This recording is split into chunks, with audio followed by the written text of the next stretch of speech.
എല്ലാ പ്രിയ പ്രേക്ഷകർക്കും നമസ്കാരം. ചിരിമേളങ്ങളുടെ ഉത്സവകാലമാണിത്. പൊട്ടിച്ചിരിക്കുവാനും സന്തോഷിക്കുവാനും ഒരുപിടി നല്ല തമാശകൾ സമ്മാനിച്ചുകൊണ്ട് once upon a time version 2.0 ഒരു പുതുപുത്തൻ എപ്പിസോഡിലേക്ക് എല്ലാ പ്രിയ പ്രേക്ഷകർക്കും സ്വാഗതം. ഈ ultimate stand up comedy show start ചെയ്യുമ്പോൾ ഏറെ സ്നേഹത്തോടെ സ്വാഗതം ചെയ്യുന്നു നമ്മുടെ ഷോയുടെ ക്യാപ്റ്റൻ ശ്രീ രമേശ് പിഷാരടി. നമ്മുടെ ഇന്നത്തെ special guest the one and only Bheeman രഘുചേട്ടൻ. സ്വാഗതം. സ്റ്റാൻഡപ്പ് പെർഫോമൻസുമായിട്ട് ഈ വേദിയിൽ എത്തുന്നു stand up comedian Muhammad Fajas from Kannur.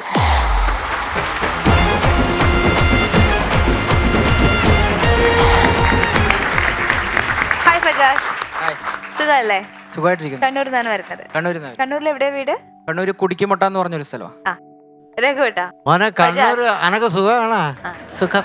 എനിക്ക് ആ കണ്ണൂർ ഭാഷ ഒന്ന് കേൾക്കണം എന്നൊരാഗ്രഹം. 2 വാക്ക് പറയൂ. കണ്ണൂര് സ്ലാങ്ങില് പറയണം എന്ന ആഗ്രഹമുണ്ട്. പക്ഷെ പല ആൾക്കാരുടെ ഭാഷ കേട്ടിട്ട് കണ്ണൂരാണോ എന്ന് ചോദിക്കുന്നുണ്ട്. ഞാൻ കണ്ണൂര് ജനിച്ചത്. പക്ഷെ അവിടെ ചില നാട്ടിൽ കണ്ടുവരുന്ന ഒരു പ്രത്യേക ഒരു സാധനം ഞാൻ പറഞ്ഞുതരാം. നീ എട്ടാ പോന്നേ? ബാ ഇങ്ങ് ബാ.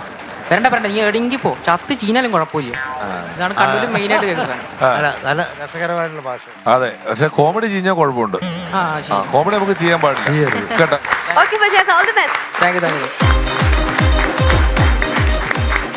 ഹായ്, എൻ്റെ പേര് ഫജാസ് എന്നാണ്. ചില ആൾക്കാരെന്നെ ഫജു എന്ന് വിളിക്കും. അപ്പോൾ നമുക്ക് എല്ലാവർക്കും സന്തോഷവും സമാധാനവും കിട്ടുന്ന കുറച്ച് സുഖമൊക്കെ കിട്ടുന്നൊരു പരിപാടിയാണ്. അപ്പുറത്തെ വീട്ടിലൊക്കെ എന്തെങ്കിലും പ്രശ്നങ്ങൾ നടക്കുമ്പം എത്തി നോക്കുമ്പോൾ കിട്ടുന്നൊരു സുഖം. അത് നല്ല സുഖമുള്ളൊരു പരിപാടിയാണ്. സോ ആ സുഖം എൻജോയ് ചെയ്യുന്നവരാണെങ്കിൽ നിങ്ങൾക്ക് ഇന്ന് എൻ്റെ സ്റ്റാൻഡപ്പ് ഇഷ്ടപ്പെടും. സോ ഞാനിത് പറയാൻ വേണ്ടി പോകുന്ന ഒരു പണിയെടുക്കാത്ത എൻ്റെ കുടുംബത്തിൽ കുറേ പ്രത്യേകതരം കാഴ്ചകളാണ്. ആദ്യം തന്നെ എൻ്റെ ഉപ്പയുടെ ഏറ്റവും വലിയൊരു ആഗ്രഹമായിരുന്നു കല്യാണം കഴിക്കുവാണ് എന്നുണ്ടെങ്കിൽ ഒരു തറവാടിത്തം ഉള്ള കുടുംബത്തിന് കല്യാണം കഴിക്കണം. അങ്ങനെ ഉപ്പ അന്വേഷിച്ച് ഒരു തറവാടിത്തമുള്ള കുടുംബത്തിലെത്തി. ഒരു ഉമ്മ 2 പെൺമക്കൾ. അതിൽ മൂത്ത പെണ്ണിനെയാണ് എൻ്റെ ഉപ്പ കല്യാണം ഉറപ്പിച്ചേക്കുന്നത്. അങ്ങനെ എൻ്റെ ഉപ്പ കല്യാണം ഉറപ്പിച്ചു. കല്യാണം നടക്കാൻ വേണ്ടി പോവാണ്. അപ്പം നമ്മുടെ നാട്ടിൽ മാത്രം കണ്ടുവരുന്നൊരു കാഴ്ചയുണ്ട്. രാവിലെ ഉച്ചക്കൊക്കെ തീറ്റ മത്സരമാണ്. ഉച്ചയ്ക്ക് ശേഷമൊക്കെ തെണ്ടിത്തിരിഞ്ഞും കുശുമ്പും കുഞ്ഞായ്മ പറഞ്ഞ് നടക്കും. രാത്രി ഒരു 12 മണിക്കൊക്കെ താലി കെട്ടും. അപ്പം ചുമ്മാ താലി കെട്ടെ, പ്രത്യേകിച്ച് കാര്യമൊന്നുമില്ല. പക്ഷെ എന്നാലേ കല്യാണം പൂർത്തിയാവും. അപ്പം അങ്ങനെ എൻ്റെ ഉപ്പയുടെ കല്യാണം ഏകദേശം ഒരു 11-11:30 മണി ആ ഒരു സമയമായി. താലി കെട്ടാൻ വേണ്ടി പോകുന്ന ദാറ്റ് മൊമെന്റ് കറണ്ട് അങ്ങ് പോയി. പിന്നെ 2 മിനിറ്റ് ഉന്തുന്നുള്ളൊക്കെ ആയി. അപ്പോൾ കറണ്ട് വന്ന സമയത്താണ് മനസ്സിലാക്കിയത് കഴുത്ത് മാറി നേരെ പെണ്ണിൻ്റെ അനിയത്തിയുടെ കഴുത്തിലെ താലി കെട്ടി. അപ്പം എന്നെ കണ്ടു നിന്ന ആൾക്കാർ ഇങ്ങനെ സ്തംഭിച്ച് നിൽക്കുക. അയ്യോ ഇനിയിപ്പോൾ എന്താ ചെയ്യുക അങ്ങനെയൊക്കെ ആലോചിച്ച് നിൽക്കുക. അപ്പോൾ പെണ്ണിൻ്റെ ഉമ്മ വന്നിട്ട് പറഞ്ഞു, പടച്ച തമ്പുരൻ ആള് മാറിയില്ലേ?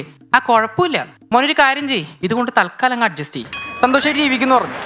അപ്പോൾ ഇവിടെയുള്ള വേറൊരു ട്വിസ്റ്റ് എന്താന്ന് വെച്ച് കഴിഞ്ഞാൽ ആ പെണ്ണില്ലേ ആദ്യത്തെ എന്നെ ഒളിച്ചോടി പോയി. അപ്പോൾ ഉപ്പിങ്ങനെ രാവിലെ ഇങ്ങനെ വിഷമിച്ച് മനന്നൊന്നിരിക്കുക. അയ്യോ കെട്ടിയ പെണ്ണങ്ങ് ഒളിച്ചോടി പോയല്ലോ, ഇനിയിപ്പോൾ എന്താ ചെയ്യുക ഇങ്ങനെ ആലോചിച്ചുകൊണ്ടിരിക്കുക. അപ്പോൾ വീണ്ടും ആ പെണ്ണിൻ്റെ ഉമ്മയുടെ എൻട്രി. എന്നിട്ട് പറഞ്ഞു, മോനെ ഒളിച്ചോടി പോയല്ലേ, സാരില്ല, നിന്റെ തെറ്റല്ലല്ലോ, മൂത്ത മോളെയാണല്ലോ നീ കെട്ടാ ഉദ്ദേശിച്ചേ, ആള് മാറിയതാണല്ലോ, നീ മൂത്തതിനെ തന്നെ അങ്ങ് കെട്ടിക്കോന്ന്. അങ്ങനെ ഇപ്പം മൂത്തതിനെയും കെട്ടി. അപ്പൊ അതാണ് കറക്റ്റ് തറവാടിത്തുള്ള കുട്ടി. അത് ഒരാഴ്ച കഴിഞ്ഞിട്ട് ഒളിച്ചോടി പോയ. അങ്ങനെ 2 പെണ്ണ് ഒളിച്ചോടി പോയി. ഇങ്ങനെ മനന്നൊന്ന് വിഷമിച്ചിരിക്കുക. നിങ്ങളൊന്ന് ആലോചിക്കണം, തറവാടിത്തമുള്ള പെണ്ണിനെ കെട്ടാന്ന് വിചാരിച്ച് ഒന്നിനെ കെട്ടി അത് ഒളിച്ചോടി, അതിൻ്റെ ചേച്ചിനെ കെട്ടി അത് ഒളിച്ചോടി പോയി. അങ്ങനെ 2 പോയ വിഷമത്തിൽ മനന്നൊന്നിരിക്കുമ്പം വീണ്ടും ആ ഉമ്മയുടെ എൻട്രി. എന്നിട്ട് ഉമ്മ പറഞ്ഞു, മോനെ ഈ അവസരത്തിൽ ചോദിക്കാൻ പറ്റുമോ എന്ന് എനിക്ക് അറിഞ്ഞൂടാ, എങ്കിലും ഞാൻ ചോദിക്കുകയാണ്, ഞാൻ വേണമെങ്കിൽ ഒന്ന് ട്രൈ ചെയ്യാം. ചിലപ്പോൾ അതായിരിക്കും ദൈവത്തിൻ്റെ ഒരു ഏതെന്ന്. അപ്പോൾ ഉപ്പ ഉമ്മയുടെ മുമ്പിൽ ആ മുണ്ട് അഴിച്ചിട്ടിട്ട് മുണ്ട് താത്തിയിട്ടിട്ട് കൈകൂപ്പിട്ട് പറഞ്ഞു, എനിക്കിനി കല്യാണം വേണ്ട, ഞാനിനി കെട്ടുന്നില്ല എന്ന് പറഞ്ഞു. എന്തൊക്കെ പറഞ്ഞാലും പട്ടിക്ക് കന്നിമാസം ആകുമ്പോൾ എൻ്റെ തനി സ്വഭാവം പുറത്തു വരുന്നില്ല പറയാ. ഒരു നിവർത്തി ഉണ്ടായിരുന്നില്ല, ഉപ്പക്ക് കല്യാണം കഴിക്കേണ്ടി വന്നു. പക്ഷെ ഉപ്പ തറവാടിത്തുള്ള വീട്ടിൽ നിന്ന് കെട്ടിയില്ല, ആലോചിച്ച് നല്ലൊന്നിനെ തന്നെ കെട്ടി. അതാണ് എൻ്റെ ശരിക്കുള്ള മൈ മോം. ഓക്കെ, 2 പേരും ഒരു തീരുമാനം എടുത്തു, ഒരു 4-5 വർഷത്തേക്ക് കുട്ടികളൊന്നും വേണ്ട. പക്ഷെ മഴ ചതിച്ച് വളരെ പെട്ടെന്ന് തന്നെ 3 എണ്ണത്തിനുമ്പോൾ ടപ്പേന്ന് പറഞ്ഞ് പറ്റിട്ടു. മൂത്തതെൻ്റെ ഇക്കാക്കിയാ ഒരു കാര്യമില്ല. ലാസ്റ്റത് ഞാനാണ് കുറച്ചുകൂടെ മികച്ചത് കുടുംബത്തിൽ. അതിൽ നടുക്കൊരു സാധനമുണ്ട്, എൻ്റെ ഇത്താത്ത ചേച്ചിയുടെ കാര്യം പറഞ്ഞാൽ എനിക്കിപ്പോഴും സംശയം ഉമ്മ എന്നെയാണോ പെറ്റേന്ന്. കാരണം നമ്മൾ ഓൺലൈനിൽ നിന്നൊരു സാധനം മേടിച്ചു കഴിഞ്ഞാൽ ചിലപ്പോൾ നമുക്ക് കിട്ടുന്ന സാധനം ഒരു ബന്ധം ഉണ്ടാവില്ല. ഉമ്മയുടെ കാര്യം പറയുകയാണെങ്കിൽ ഉമ്മ എക്സ്പേർട്ടാണ്. ഫുഡ് ഉണ്ടാക്കാനല്ല കേട്ടാ, പ്രസവിക്കാൻ. കാരണം നമ്മൾ കടയിലൊക്കെ സാധനങ്ങൾ മേടിക്കാൻ പോയില്ലേ, അതേപോലെയാണ് എൻ്റെ ഉമ്മ പ്രസവിക്കാൻ പോവുക. ഒരു ദിവസം ഉമ്മ പ്രസവിക്കാൻ വേണ്ടി പുറത്തോട്ടിറങ്ങുമ്പം വീട്ടിൽ കുറച്ച് വിരുന്നുകാർ വന്നു. എന്തിനാ വന്നേ, നമുക്ക് കുറച്ചു നേരം സംസാരിച്ചിട്ടൊക്കെ ഇരിക്കാന്ന് വെച്ചിട്ടാണ് വന്നത്. അപ്പം അങ്ങനെ ഉമ്മ പറഞ്ഞത്, നിങ്ങളൊരു 5 മിനിറ്റ് അവിടെ സംസാരിച്ചിരിക്കും, ഞാൻ ഒരു അരമണിക്കൂർ കൊണ്ട് പ്രസവിച്ചിട്ട് വരാം.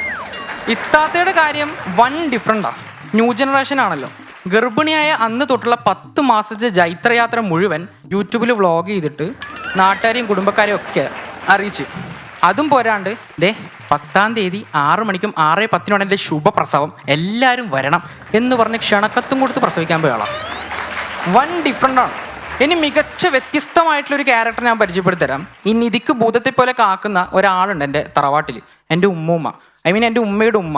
ഈ നിധി എന്ന് പറയുന്ന സ്വത്താ.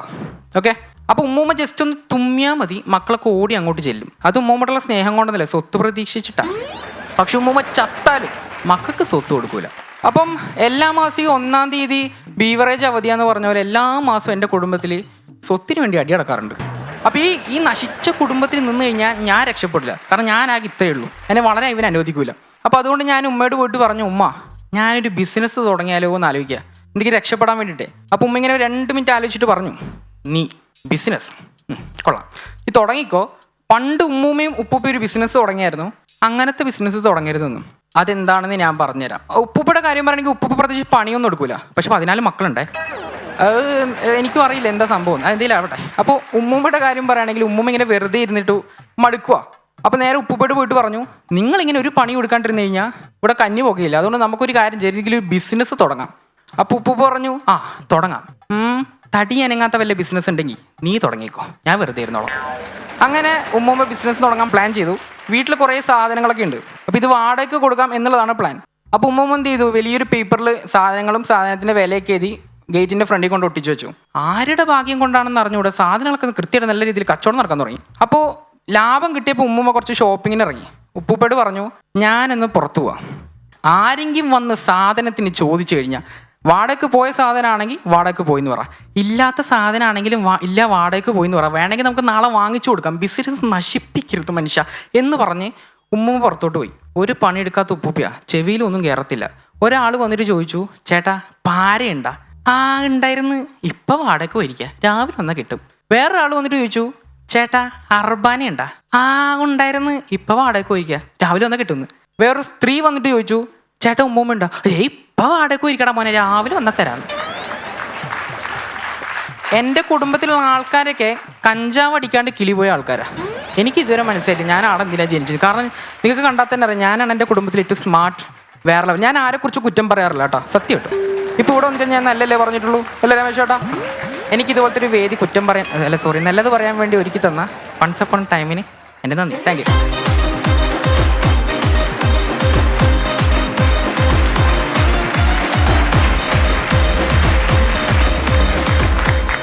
നല്ല പെർഫോമൻസ് ആയിരുന്നു. Thank you. നമുക്ക് ചേട്ടന്മാരുടെ അഭിപ്രായം എന്താണെന്ന് ചോദിക്കാം. രഘുവേട്ടാ, മോനെ നല്ല പരിപാടിയായിരുന്നു. ഇത് ഞാൻ ചോദിക്കട്ടെ, ഇത് സ്വന്തം വീട്ടിലെ അനുഭവത്തെ പറ്റിയാണ് പറഞ്ഞത്? കുറച്ച് ബാക്കി കുറച്ച് കൂട്ടിയതാ, കാരണം എന്നെ കുടുംബത്തിൽ കയറ്റാറില്ല, അതുകൊണ്ട് അവർക്കിട്ടൊരു പണി ഇരിക്കട്ടെ. നല്ല കയ്യിലിരിപ്പാണെന്ന് തോന്നുന്നു അല്ലേ? അതെ. നമ്മുടെ സുഹൃത്തിന്റെ ഭാര്യ വണ്ടി ഓടിച്ചിട്ട് ഒരു ദിവസം പറയുന്നുണ്ടായിരുന്നു, ഇപ്പോൾ ഭർത്താവിനെ വിളിച്ചിട്ട് പറഞ്ഞു, ഈ ട്രാഫിക് നിയമം, ഡ്രൈവിംഗ് ലൈസൻസ് കഴിഞ്ഞ നിയമങ്ങൾ ആരും പാലിക്കത്തില്ലല്ലോ, പിന്നെ നമ്മൾ എന്ത് ചെയ്യാനാ എന്നൊക്കെ പറഞ്ഞ് ഭയങ്കര കുറ്റം പറയാം. വണ്ടി ഓടിക്കുമ്പോൾ മൊബൈൽ വിളിച്ചുകൊണ്ടാണ് ഈ സംസാരം. എല്ലാവരും വൺ വേ തെറ്റിച്ചാ വരുന്നതെന്ന് പറഞ്ഞ് നോക്കുമ്പോൾ പുള്ളിക്കാരത്തി വൺ വേ തെറ്റിച്ച് പോവുക. എന്നിട്ട് എതിരെ വന്നെ വണ്ടി നോക്കിയിട്ട് എല്ലാവരും വൺ വേ തെറ്റിക്കുക, പുള്ളിക്കാരത്തി മാത്രമേ ശരിക്ക് പോകുന്നതെന്ന്. ഞാനൊരു ഉപമ കേട്ട് എൻ്റെ പിട്ടി ചിരിച്ചു പോയിട്ടുണ്ട്. ഞാൻ എൻ്റെ ഒരു പരിചയക്കാരൻ്റെ വീട്ടിൽ പോയപ്പോൾ അവിടെ ഒരു വയസ്സായ അച്ഛനും അമ്മയുണ്ട്. അതിലെ അച്ഛൻ ചുമയാണ്. പുള്ളിയുടെ ചുമ എന്ന് പറഞ്ഞു കഴിഞ്ഞാൽ കണ്ട സങ്കടം വരും, ഇങ്ങനെ ഉള്ള ചുമയാണ്. അപ്പം കുറച്ചു നേരം ഇരുന്ന് ചുമയ്ക്കുമ്പം ഞങ്ങൾക്ക് ചായ ഉണ്ട്, പുള്ളി വർത്താനം പറയും, ഇടയ്ക്ക് ചുമ വരും. അപ്പം ഞാൻ ചായ കുടിച്ചുകൊണ്ട് ചുമ ഉണ്ടല്ലേ? പുള്ളി ഉണ്ട് അത് എന്നൊക്കെ പറയുമ്പോൾ പെട്ടെന്ന് ഈ ഭാര്യ പറയണേ, ഇതൊന്നും അല്ല, തണുപ്പൊന്നും ആയിക്കോട്ടെ, പിഷാരടി വന്ന് കേക്കണം, ഒരൊറ്റ ചുമക്ക് അട്ടത്തിരിക്കുന്ന ചെമ്പുകലം കിലുങ്ങൂന്ന്. അതാണ് ചുമക്ക് കൊടുത്തേക്കുന്ന ഉപമ. ഗംഭീരമായിരുന്നു മോനെ. നല്ല പെർഫോമൻസ് ആയിരുന്നു. Very good. B back. മറ്റൊരു സെക്കൻഡ് സ്റ്റാൻഡപ്പ് പെർഫോമൻസ് എത്തുന്നു ആകാശ് ഫ്രം ട്രിവാൻഡ്രം.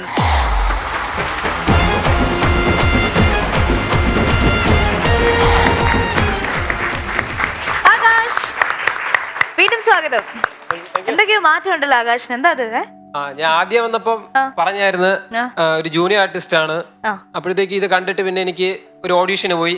അങ്ങനെ എനിക്ക് ഒരു സിനിമയിൽ അവസരം കിട്ടി. അപ്പൊ ആ ലുക്കാണിത്. കായ്പോള എന്നാണ്, ഇന്ദ്രൻ സാറാണ് നായകൻ. അപ്പൊ അതിന്റെ ഷൂട്ട് കഴിഞ്ഞായിരുന്നു. എന്റെ ഷൂട്ട് കഴിഞ്ഞു. നമ്മുടെ ഇവിടെ വന്ന് പരിപാടി അവതരിപ്പിച്ച് നേരെ പോയി സിനിമയിൽ അഭിനയിച്ച ആളാണ്. ഇനി വേറൊരു കാര്യം പറയാം, ജീൻസ് വളരെ നന്നായിരിക്കുന്നു. അതിന്റെ പാറ്റേണും അതിന്റെ കട്ടിങ്ങും അതിലുള്ള കൊഴുപ്പും തൊങ്ങലും എല്ലാം വെച്ചിട്ട് ആ ജീൻസ് മൊത്തത്തിൽ അതിന്റെ എല്ലാ സ്വന്തമാണോ? എന്റെ ഇതിട്ടാണ് അഭിനയിച്ചല്ലോ? ഇല്ല, ഇത് ഞാൻ പോയായിരുന്നു. ഇതിട്ട് അഭിനയിക്കാൻ പറ്റിയില്ല. പിന്നെ പഴയ കാലഘട്ടമായിട്ട് ഇതിനെ വലിച്ചൂരിയിട്ട് വേറെ പാന്റ് തന്ന്. അന്ന് പരിപാടി കണ്ടിട്ട് ഒരുപാട് പേരൊക്കെ വിളിച്ചോ? ഒപ്പോ ആരും വിളിച്ചില്ല.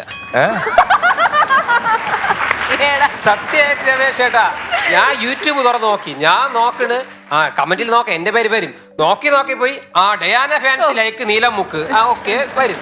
അടുത്ത് രമേശ് ചേട്ടൻ ലൈക്ക് മുക്ക്, അത് ഓക്കെ. എനിക്കൊന്നും ലൈക്കില്ലടാ. ഇല്ല, എന്റെ കമന്റേ ഇല്ല. ഞാൻ നോക്കുമ്പോ ഹരിച്ചേട്ടന്റെ പേരുണ്ട്, ക്യാമറമാൻ ചേട്ടന്റെ പേരുണ്ട്.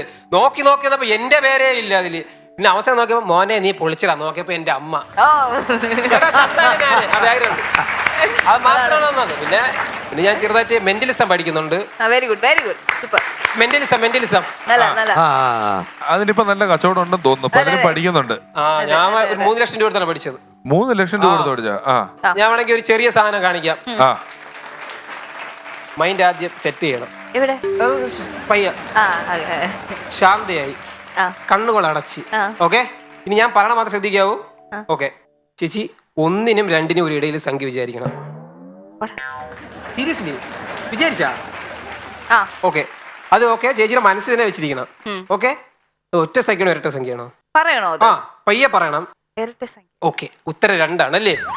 ഇത് ചേച്ചി മനസ്സിൽ വെച്ച സംഖ്യ 2 അല്ലേ? 1, 2 അല്ല വിചാരിക്കാൻ പറഞ്ഞ.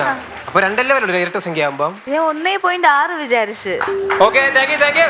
എന്റെ ഫസ്റ്റത്തെ കൗണ്ടർ ഇവിടെ ചീഞ്ഞാടി നിൽക്കുകയാണ് ഞാൻ. Thank you. ശരി. ഓക്കെ, അപ്പൊ എന്നാ നമുക്ക് ആകാശിന്റെ സ്റ്റാൻഡപ്പ് കോമഡി കേൾക്കാം. Okay, thank you. എല്ലാവരും ഒന്ന് കൂവിയേ നല്ല രീതിയിൽ. ഇപ്പൊ നമ്മൾ തമ്മിലൊരു ഇതായി. ഇപ്പൊ ഞാൻ എന്റെ കൗണ്ടർ ചീഞ്ഞാൽ പോലും നിങ്ങൾ നല്ല രീതിയിൽ കൈ അടിച്ച് സപ്പോർട്ട് ചെയ്ത് നമ്മളെല്ലാം ഒരു വൈബാണ്. ഓക്കെ, അപ്പൊ നമുക്ക് നേരെ എന്റെ കഥയിലേക്ക് പോവാം. എന്റെ കഥ എന്ന് പറയുമ്പോൾ നിങ്ങളും കൂടെ ഉൾപ്പെടുന്ന കഥയാണ്. എന്റെ ഒരു 5ാം ക്ലാസ് തൊട്ട് ഒരു +2 കാലഘട്ട കഥയാണ് ഞാൻ പറയാൻ പോകുന്നത്. അതിൽ നിങ്ങളെല്ലാവരും ഉൾപ്പെടും, നിങ്ങളെല്ലാം ചിന്തിക്കണം. ഓക്കെ, നമുക്ക് നേരെ എന്റെ ജീവിത കഥയിലേക്ക് പോവാം. എന്റെ കാലഘട്ടത്തിൽ നല്ലപോലെ ട്രെൻഡിങ് ആയ ഒരു സംഭവം ഈ ഷർട്ടിന്റെ ബട്ടൺസ്. നമ്മൾ യൂണിവേഴ്സ് ഷർട്ടൊക്കെ ഇടുമല്ലോ, ഈ ബട്ടൺസ് ഒക്കെ തുറന്നിട്ട് സ്കൂളിൽ കൂടെ മച്ച ഇങ്ങനെയൊക്കെ നടന്നു പോവാൻ. പക്ഷെ എന്റെ വീട്ടിൽ നിന്ന് എന്റെ അമ്മ ഇവിടുന്നത് സൂചി നൂല് വെച്ച് തച്ചാണ്. നീ അങ്ങനെ നടക്കണ്ട അങ്ങനത്തെ ഒരു വിഷമത്തിലാണ്. പക്ഷെ അതുപോലെ ട്രെൻഡിങ് ആയ സംഭവമാണ് ഈ സൈഡ് 2 മുടിയൊക്കെ ഇങ്ങനെ വെട്ടി ഇവിടെയൊക്കെ ഇങ്ങനെ മാങ്ങാണ്ടി ചൂപ്പി വെച്ച പോലെ നടക്കും. എൻ്റെ ഫ്രണ്ട്സൊക്കെ എൻ്റെ പൊന്നെ ഒരു രക്ഷയില്ല അങ്ങനെ നടക്കാൻ. അപ്പോൾ എനിക്കൊരാഗ്രഹം ഇതുപോലെ നടക്കണമെന്ന്. പക്ഷെ എൻ്റെ പ്രശ്നം എന്ന് വെച്ചാൽ എൻ്റെ അച്ഛനാണ് എന്നെ മുടിവെട്ടാൻ കൊണ്ടുപോകുന്നത്. മുടിവെട്ടാൻ പോകുമ്പോൾ എൻ്റെ ഉള്ളിലിത് അമീർ ഖാൻ, ഷാറൂഖ് ഖാൻ അവിടെ ഇരിക്കും. ഇങ്ങനെ അവൾ മുടിവെട്ടി പകുതിയാകുമ്പോൾ ഞാൻ പറയാം മതി ഇത് മതി. ഞാൻ പറയാം മതി. പക്ഷെ പറയാം ഇതിന് മതിയെന്ന് വെട്ടങ്ങോട്ട്. അവസാനം വെട്ടി ബാർബർ പറയും സാറേ ഇനി കത്തിരി കയറൂല. സുന്ദരക്കുട്ടനായി വാ. അമീർ ഖാനും ഷാറൂഖ് ഖാനായിട്ടാണ് ഞാൻ അകത്ത് കയറുന്നത്. തിരിച്ചു വരുമ്പോൾ ഫ്രണ്ട്സിൽ ജയറാൻ വരുമ്പോൾ ഇങ്ങനെയാണ് എൻ്റെ അവസ്ഥ. ഇങ്ങനെ പുറത്തോട്ടിറങ്ങുമ്പോൾ ഫ്രണ്ട്സ് എല്ലാം കൂടെ ഈ അപ്പിക്കണ ചെറുക്കണ്ട മാങ്ങാടി ചുപ്പി ചെറുക്കൻ വീട്ടുകാർ പറയണ പോലെ മുടിയും വെട്ടി അയ്യേ പോടാ കണ്ണുപിന്നെ പോടാ. അപ്പോൾ എനിക്ക് നല്ല വേഷ്യം വന്നു. ഞാൻ ഒരു ദിവസം ഒറ്റയ്ക്ക് പോയി. ഷാറൂഖ് ഖാൻ മനസ്സിൽ വിചാരിച്ചിട്ട് നല്ല മുടിയൊക്കെ വേട്ടി ഒരു രക്ഷയില്ലാതെ നേരെ ചെയ്ത് വീട്ടിൽ കയറിട്ട് അമ്മ ചെന്തറാ ഞാൻ പറഞ്ഞതാണ് പുതിയ ലുക്ക്. പറഞ്ഞ് എന്തേ പുതിയ ലുക്കായാലും കൊള്ളാം, മാന്യമായ രീതിയിൽ നീ ജയറാൻ പറ്റും അടുത്ത് കയറാൻ പറ്റും കയറിയാൽ മതി, ഇല്ലെങ്കിൽ വീട്ടിൽ പോടാ ഇറങ്ങി പോടാ. നിങ്ങൾ പറയൂ ഞാൻ വെട്ടി കാണുമില്ലേ? പറ ഞാൻ പഴയതുപോലെ ജയറാമായി കാണുമോ? ഒന്നേ ഇല്ലേ? പറ ഇല്ല. പക്ഷേ വീട്ടിൽ കയറാൻ പറ്റുന്നുണ്ട്. അങ്ങനെ പിന്നെ നേരെ വീട്ടിൽ കയറി. അത് കഴിഞ്ഞപ്പോൾ എൻ്റെ കാലഘട്ടത്തിൽ നല്ലപോലെ ട്രെൻഡിങ് ആയ സംഭവമാണ് രമേശ് ചേട്ടാ ഈ കയ്യിൽ നൂല് കെട്ടുക, ചരട് കെട്ടുക, പിന്നെ അതുപോലെ ഈ ബാൻഡൊക്കെ കെട്ടുക. അത് നല്ലൊരു ട്രെൻഡിങ് ആയ സംഭവമാണ്. അപ്പോൾ ഞാനും എൻ്റെ ഫ്രണ്ട്സിൻ്റെ നൂലും ചരടും ഒക്കെ വാങ്ങിച്ചിട്ട് നേരെ വീട്ടിൽ ചെന്ന് അമ്മേ ഏതാണ് ഇപ്പോഴത്തെ എൻ്റെ പുതിയ ട്രെൻഡ്? എന്താടാ ഇത്? നിനക്ക് വേണമെങ്കിൽ ഒരു വാക്ക് എൻ്റെ അടുത്ത് പറഞ്ഞാൽ പോരടാ, ഞാൻ വാങ്ങിച്ചല്ലേ അയച്ചോടാ എല്ലാം അയച്ച്. ഞാൻ എന്തൊരു നീചനാണ്. അമ്മയടുത്ത് ആദ്യം പറഞ്ഞാൽ മതിയായിരുന്നെങ്കിൽ അമ്മ വാങ്ങിച്ചു തരുമായിരുന്നു. അപ്പം അമ്മ വാങ്ങിച്ചുകൊണ്ട് പറഞ്ഞാൽ കാത്ത് ഞാൻ ഇങ്ങനെ ഇരുന്ന്. അമ്മ വാങ്ങിച്ചുകൊണ്ട് വന്ന് അച്ചോണ്ട് വന്നത് കോവിലിന്ന് കെട്ടിയ നൂല് നോക്കിയപ്പോ ഇവിടെ മഞ്ഞ ചുമപ്പ് നീല, അതും പോരാഞ്ഞിട്ട് ഇവിടെ മഞ്ഞ നീല. ഇത് ലാസ്റ്റ് 2 മിച്ചം വന്ന പറഞ്ഞ് ഇളിയിലും കൂടെ കെട്ടിത്തരാമേ, ഇളിയും കൂടെ കെട്ടിത്തരാം. ഇതാണ് എൻ്റെ ഒരു അവസ്ഥ. പക്ഷെ ഇങ്ങനെ പൊയ്ക്കൊണ്ടിരിക്കുമ്പോഴാണ് നമ്മുടെ ക്ലാസ്സിൽ നമ്മളെല്ലാം കൂടെ ഫ്രണ്ട്സൊക്കെ കൂടി നിന്ന് നമ്മൾ അളിയെ പറടാ, സമയം പോട്ടറ, അല്ല കാര്യങ്ങളൊക്കെ പറടേ, അങ്ങനെ സംസാരിക്കുന്നത്. എൻ്റെ ക്ലാസ്സിലെ ഫ്രണ്ട്സുകളെല്ലാം രമേശ് ചേട്ടനെ പോലെയാണ് എന്ന് വെച്ച് കഴിഞ്ഞാൽ കാണാൻ നല്ല സൗന്ദര്യമാണ്. പക്ഷെ ഞാനാണ് ഇത്തിരി ഡാർക്ക്. അപ്പോൾ എൻ്റെ ഒരു സംശയം വെച്ച് ഞാൻ ചോദിച്ചിട്ട്, അളിയാ എന്തരാണ് മുഖത്തെന്തോ ക്രീം ഇടുന്നുണ്ട്, അല്ലെങ്കിൽ നീയൊക്കെ ഇങ്ങനെ വെളുക്കൂല, പറ എനിക്കും പറഞ്ഞെടുത്ത് ഇതുവരെ ഞാനും വെളുക്കിട്ടേ പറഞ്ഞു താളിയാ. അപ്പം അമ്മര് പറയാണ്, അളിയ നമ്മുടെ വയറ്റില് അമ്മയുടെ വയറ്റിൽ നമ്മളിങ്ങനെ കിടക്കുമല്ലടാ, അപ്പം അമ്മ കഴിച്ചത് ബദാം, അണ്ടിപ്പരിപ്പ്, വേസ്ത, അങ്ങനത്തെ സാധനം കഴിക്കുമ്പോൾ നമുക്ക് നാച്ചുറൽ ബ്യൂട്ടി കിട്ടൂടാ. അപ്പൊ എനിക്കൊരു സംശയം, എൻ്റെ അമ്മ എന്തിനാ കഴിച്ചെന്ന് എനിക്ക് അറിയണമല്ല. വൈകുന്നേരമായി ഞാൻ വീട്ടിൽ ചെന്നു, അമ്മേ എന്താ അമ്മയുടെ വയറ്റിൽ ഞാൻ തക്കിട് വാവ സുന്ദര കുട്ടായി ആയി കിടന്നപ്പോ അമ്മ എന്തിനു കഴിച്ച് പറ. ഉണക്ക കരുവാട്, കിഴങ്ങ് പുഴുങ്ങിയത്, കിഴങ്ങ് പുഴുങ്ങാത്തത്, മരിച്ചിനി. അപ്പൊ ഞാൻ പറഞ്ഞ് കഴിച്ച് എന്നൊരു കിഴങ്ങനാക്കി നിർത്തി അമ്മ അല്ലേ, അത് പറഞ്ഞാൽ മതിയല്ലോ അമ്മയ്ക്ക്. അപ്പൊ നമ്മളെ ഫ്രണ്ട്സ് എല്ലാം കൂടെ റോട്ടിൽ കൂടെ നടന്നു പോവുകയാണ്. നമ്മൾ നടന്നു പോയപ്പോഴത്തേക്ക് ഒരുത്തര് നല്ല വിശപ്പ്, വിശക്കണ്. ഞാൻ പറഞ്ഞ് ഞാൻ ഇങ്ങനെ നോക്കിയപ്പോഴത്തേക്കും ഒരു വീട്ടിൽ എന്തോ സംഭവം നടക്കുന്നു. ഞാൻ പറഞ്ഞു, നിനക്ക് വിശക്കണ ക്യാരി വാടാ അങ്ങോട്ട്. ആരെ വീടൊന്നുമില്ല അറിഞ്ഞൂടാ. കയറിയപ്പോ എന്തൊരു സംഭവം നടക്കുകയാണ്. ചെറിയ ആൾക്കാരൊക്കെ കൂടിയേക്കണ്, എന്തൊരു സംഭവം. അപ്പൊ നമ്മൾ അതിൻ്റെ ഇടയിൽ കയറി ചെരി ഇങ്ങനെ നിന്ന്. സംഭവം സുന്നത്ത് കല്യാണമായിരുന്നു. നമ്മളിങ്ങനെ നിന്നപ്പോഴത്തേക്കും മറ്റേ പുള്ളിക്കാരൻ വന്ന് ഇങ്ങനെ വെട്ടാൻ വന്നത് എൻ്റെ ഫോണിൽ പാട്ട്, പള്ളിക്കെട്ട് ശബരിമലയ്ക്ക് കള്ളം വെള്ളം കാലിക്ക് മറ്റേ സ്വാമിയെ അയ്യപ്പോ. ഈ പാട്ട് കേട്ടത് എല്ലാം കൂടെ എന്നെ നോക്കണം. പറഞ്ഞ് മലയ്ക്ക് പോയിട്ട് പറഞ്ഞ വഴി വീട് മാറി കയറിയതാന്ന് പറഞ്ഞ് നൈസായിട്ട് അവിടെ നിന്ന് ഇറങ്ങി. അങ്ങനെ അവിടെ നിന്നേ ഇറങ്ങി ഇങ്ങനെ വന്നപ്പോഴാണ് എൻ്റെ +2 എക്സാം, ജീവിതത്തിലെ ടേണിംഗ് പോയിന്റ്. എന്ത് ചെയ്യാം നേരെ ഒന്നും നോക്കില്ല, ഗണപതി കോലി വിട്ട് ഒരു തേങ്ങ എടുത്ത് ഒരാറ്റാടി, എന്നിട്ട് ഇങ്ങോട്ടുള്ളൊക്കെ ഒരു പേനയും പൂച്ച വാങ്ങിച്ച്. കാരണം താൻ പാതി ദൈവം പാതി എന്നാണ് രമേശ് ചേട്ടാ. അപ്പൊ നേരെ ദൈവത്തിന്റെ പകുതി പേന കിട്ടി. ഇനി എന്റെ പകുതി ഞാൻ എന്താണ് ചെയ്യേണ്ടത്? ജൂനിയർ ആർട്ടിസ്റ്റായിട്ടും മേക്കപ്പ് മാനായിട്ട് നടക്കുന്ന എന്റെ കയ്യിൽ എവിടെ പഠിക്കാൻ സമയം. അപ്പൊ ഞാൻ ഒന്നും നോക്കില്ല, കീറി ഒരു തുണ്ടുകളാക്കി. നിങ്ങളെല്ലാം തുണ്ട് വെച്ചിട്ടുള്ള ആളല്ല, തുണ്ട് വെച്ചിട്ടില്ല. അപ്പോ മൂത്തോയി കള്ളം പറഞ്ഞു, എന്തിനാ ഇങ്ങനെയൊക്കെ നിന്റെ പൊന്നെ. അപ്പൊ ഞാൻ എല്ലാ തുണ്ടുകളും വാരി ഈ ഇടുപ്പിന് ചുറ്റും ടപ്പിണാ വെച്ച് നേരെ എക്സാം ഹാളിൽ ഇരുന്നു. അപ്പൊ താൻ പാതി ദൈവം പാതി എന്ന് പറഞ്ഞ പോലെ ദൈവത്തിന്റെ പാതി നോക്കിയപ്പോ എടുക്കാൻ മറന്നുപോയി. വീട്ടിൽ ഇരിക്കുന്നു പേര. Bad idea. അപ്പൊ ഞാൻ നേരെ ഒരു പേന പ്ലീസ്. അങ്ങനെ ഒരു പേന മേടിച്ചിട്ട് എടുത്തു തുടങ്ങിയപ്പം 15ാമത്തെ ആൻസർ ഇവിടെ ഇരിക്കുന്നു. എന്റെ പകുതി ടീച്ചർ തിരിഞ്ഞ് എടുക്കാൻ പോയതും ഒന്നിലടിച്ചാൽ ഈ തുണ്ടുകളെല്ലാം കൂടെ ടപ്പ് താഴ്ത്തു പോയി. എന്റെ പൊന്നെ, താഴെ കൂടെ എടുക്കാൻ പറ്റൂല. മറ്റേ പ്ലാസ്റ്റിക് കവറൊക്കെ ഇട്ട് വലിച്ചു കയറ്റണ പാൻറ്. എന്ത് ചെയ്യുമെന്ന് അറിഞ്ഞൂടാ. പിന്നെ ആകെ പറ്റണെന്ന് വെച്ച് കഴിഞ്ഞാൽ ഈ ക്ലിപ്പിനെ ഇങ്ങനെ ഊരിയിട്ട് പയ്യെ എടുക്കാം. പക്ഷേ തൊട്ടപ്പുറത്തേക്ക് പെണ്ണാണ്. എവളോടനെ അയ്യോ ടീച്ചറെ ആകാശിനെ ഞാൻ മാത്രമേ കണ്ടോളൂ. എവളങ്ങ് ചുറ്റി വീഴും. അപ്പൊ ഞാൻ അതുകൊണ്ട് അതിന് മുതിർന്നില്ല. ഞാൻ പയ്യെ ഇങ്ങനെ ഇരുന്നിട്ട് എടി 1 വേർഡ് പറഞ്ഞാടാ. അങ്ങനെ 1 വേർഡ് പയ്യെ എഴുതി. മലയാളത്തിൽ എഴുതിയിട്ട് ഞാൻ ജയിക്കൂല. ഈ മലയാളത്തിൽ എഴുതിയ സെയിം സാധനം തന്നെ 2 പേപ്പർ കഴിഞ്ഞിട്ട് പിന്നെ ഇംഗ്ലീഷ് എഴുതി വെച്ച്, എന്നാലും ജയിക്കൂല. പിന്നെ അവസാനം ഞാൻ ഇങ്ങനെ എഴുതി, ഈ പേപ്പർ നോക്കണ സാറാണോ ടീച്ചറാണോന്ന് അറിയില്ല, ആരായാലും എൻ്റെ ഒരു മോനെ പോലെ കണ്ട് എനിക്ക് ജയിക്കേണ്ട മാർക്ക് തരണേ, എൻ്റെ ഭാവി നിങ്ങളുടെ കൈകളിലാണ് എന്ന് പറഞ്ഞ് കരഞ്ഞ് മെഴുവി അതിലെഴുതി വെച്ച്.